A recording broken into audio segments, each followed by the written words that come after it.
Once in the forest you'll find a fabulous banquet, a fairy ball. If you close your eyes and you open your mind, the veil disappears and you'll see it all. Hi my angels, it's Haley Reese and happy Easter to those of you who do celebrate Easter. I celebrate Easter personally and I am really excited to go and spend some quality time with my family later today. But for those of you who are looking for a new video today, or maybe are not celebrating Easter and are looking for something to watch, I figured I would finally bring you guys The Conjuring 2 True Story. Ever since I did The Conjuring 1 True Story behind it, you guys have been requesting so heavily that I dive into the true story behind The Conjuring 2 and really explore what pieces of the film are real and what pieces of the film are perhaps Hollywood fabricated. The Conjuring 2 is actually based on one of the most documented paranormal happenings in history, the Enfield Poltergeist. Now the film The Conjuring 2 actually surrounds an English family who experiences an absolutely terrifying poltergeist. Personally, for me, out of the entire Conjuring series, this had to be one of the scariest for me. I don't know what it was about it. Just the entire film really freaked me out for so many different reasons. And it's one of them that I know that when I watch this movie or rewatch this movie, I will forever be frightened by it. I don't know why, it is. The true story behind it is no less terrifying than the film. However, as terrifying as the film is, it was the reality for the Hodgson family back in 1977 in Enfield, North London. The Hodgson family consisted of Peggy, a single mother raising her 4 children, Margaret, Janet, Johnny, and Billy. So on August 30th, 1977, an absolutely terrified Margaret, and particularly Janet, awoke Peggy claiming that the beds in the brothers' room were shaking and levitating completely on their own. They were frantic. Particularly Janet was really adamant that her mom come to see what was going on in the boys' bedroom, but obviously Peggy didn't think that this type of phenomena could exist or could happen, and she sent them back to bed. That was until the following night when Peggy awoke to extreme ruckus in the children's rooms and went to go investigate it for herself. When she walked into the boys' bedroom, there was a drawer from a dresser flying around the room completely on its own, and there was no plausible explanation in sight as to how this drawer could be flying around the room. Now when Peggy went to go and stop this drawer, it actually flew in front of the bedroom door, blocking the children in. Or actually the children and Peggy, but you get the point. It blocked them completely in the bedroom. So they went to their neighbors for help, and their neighbors actually are a couple that claim that a lot of this really did happen, that they witnessed things with their own 2 eyes, and they called the police to come and investigate. Now one of the female officers actually has put in a report, so this is documented, that she saw a chair slide across the room a fair distance and there was no explanation for it. Now much like Peggy's initial reaction, this officer could not figure out how something like this could happen. So she immediately began searching for like a string or something that could prove that the family was in fact filing or calling about a false report and that this was all fabricated. She could not find a string and even went as far as to thinking that perhaps the floor was slanted or angled. So she grabbed a marble and she placed the marble on the floor, but the marble did not roll. There was no explanation for how this chair could have possibly slid across the floor at the speed and distance that it did. Now the police were unable to assist because this was a complete paranormal phenomenon and there was no true crime committed. Nobody had broken into the house, nobody was messing with them, they could not explain the happenings, and the police ultimately could do nothing. Now it didn't take long for the report to get all across the news and media outlets. Both skeptics and believers alike were reporting on this story, were trying to theorize and debunk it and figure out what exactly could be going on in this home. Now, one thing that I found super interesting is that despite what the film represents, Ed and Lorraine Warren had minimal involvement in this paranormal case. They actually showed up uninvited one day, spent a day investigating, and that was basically it. In the film, it represents that they had much more involvement in this particular case and that Ed and Lorraine Warren spent a great deal of time there, but that was actually a misrepresentation or a Hollywood dramatization. Ed and Lorraine Warren had minimal involvement in this particular paranormal case.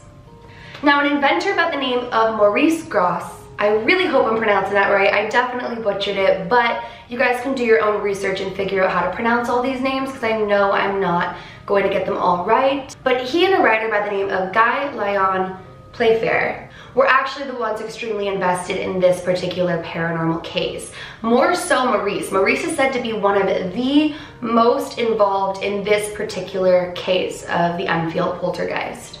Now, they both believed this haunting to be true, and when a lot of skeptics tried to debunk it, and when a lot of people came forward with particular theories as to what could really be going on, they really stood behind the family, and they really fought for what they thought to be completely true, and that was this particular poltergeist and this haunting.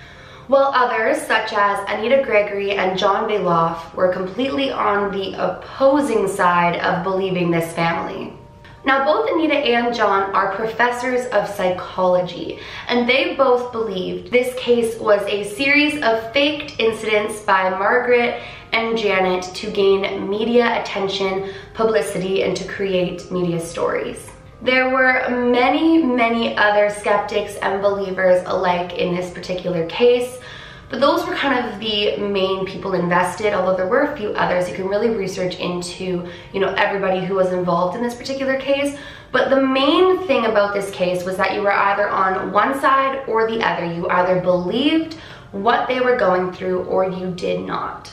Now, during this paranormal investigation, some of the most terrifying events took place.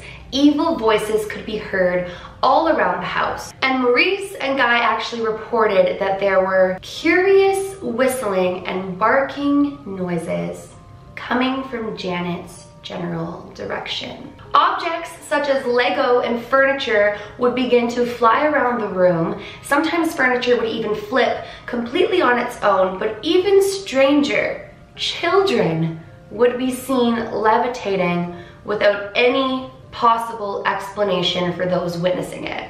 And to be honest with you guys, that's really just scraping the surface of things that went on in this house. I mean, matches with light without being lit by anybody. Puddles of water were seen all over the floor. You'd be walking through the house and you would suddenly get this feeling of darkness and dread and complete nausea just overwhelming your body. There were so many things going on in this house. But the scariest of all actually revolved around Janet. It seemed as though whatever was happening within this home had found an attachment to Janet, which, get a load of this, you guys, would make complete sense because both Janet and Margaret said that this activity within their home began after they played with a Ouija board.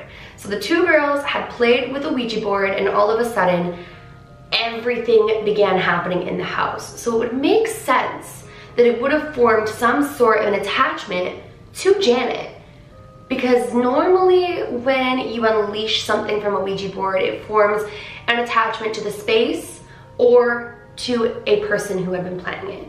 And in this particular case, I feel as though it formed an attachment to Janet, but also to the space. Now, two neighbors passing by actually claimed that when they looked up to Janet's bedroom, they would see her levitating and flying through the air. It was even reported that Janet would be sitting on a chair and just suddenly be flown across the room with absolutely no explanation for it. Now, even creepier, Janet began becoming a paranormal channel for spirits. It was said that Janet could actually channel and speak the voice of Bill Wilkins, who had actually passed away in this particular home years and years prior. Now, when Janet channeled Bill, this demonic, dark, and creepy voice came forward. Now, I want to show you guys two things that actually became the forefront for skepticism in this particular paranormal case, but if it is true, it's really incredible paranormal,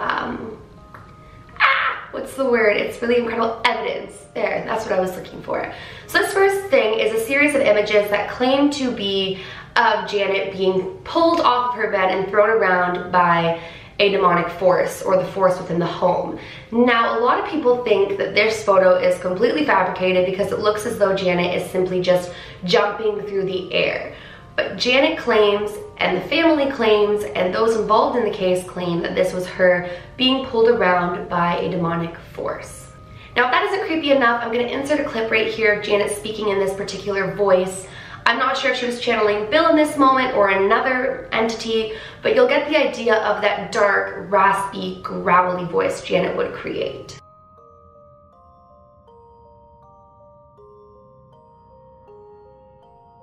Now, Anita Gregory and John Bailoff really truly believed that the girls were staging a lot of these paranormal events and happenings, and that they were playing tricks on investigators. It was really thought that Janet was simply creating this voice emerging from her when she would channel these spirits and entities. And it was thought that it was actually produced by false vocal cords. Now, another thing that people noted was when Janice would speak on behalf of these paranormal entities, they believed that it was the vocabulary of a child/teenager. They really didn't think that if it were a true old man ghost who had passed away speaking through her, that it would be speaking in the same way as a teenager would, or a child would. And on that note as well, when Janet would speak on behalf of Bill, she would switch subject matter very, very quickly. And that was a habit that Janet personally had, not being able to stay on one particular subject. So this was really, really crucial evidence for a lot of people who believed that Janet was staging things. Now, another thing that happened that really, really added fuel to the skeptics' fire was a camera in the other room caught Janet trying to bend spoons on her own, and they believed that this was one of her many ways of staging poltergeist activity. Now, the family had a priest visit the home, and occurrences really started to subside in the home, but they never ever fully stopped. And in 2013, The Conjuring 2 was created based on these particular events. It was directed by James Wan, who has also done The Conjuring 1 and Annabelle, who I really, really am a big fan of his work. But something really, really strange and interesting to note, you guys, is that Janet was absolutely appalled when she heard that they were going to be making a film based on what she experienced. She was not for it. She was not happy about it. And to this day, she is hesitant and really, really against answering any questions as to what went on in that family home from 1977 to 1979. So that is essentially the summary of what exactly happened with the Enfield poltergeist, which inspired The Conjuring 2. As you can see, there are a lot of similarities between the film and between the true occurrences, but there are also a lot of things that were very different. I mean, I was really shocked to hear that Ed and Lorraine Warren had much less involvement in the case than was let on, but at the same time, I can understand that Ed and Lorraine Warren are such faces of paranormal investigations and things like that, that it did make for a great film to really just increase their involvement, so to speak.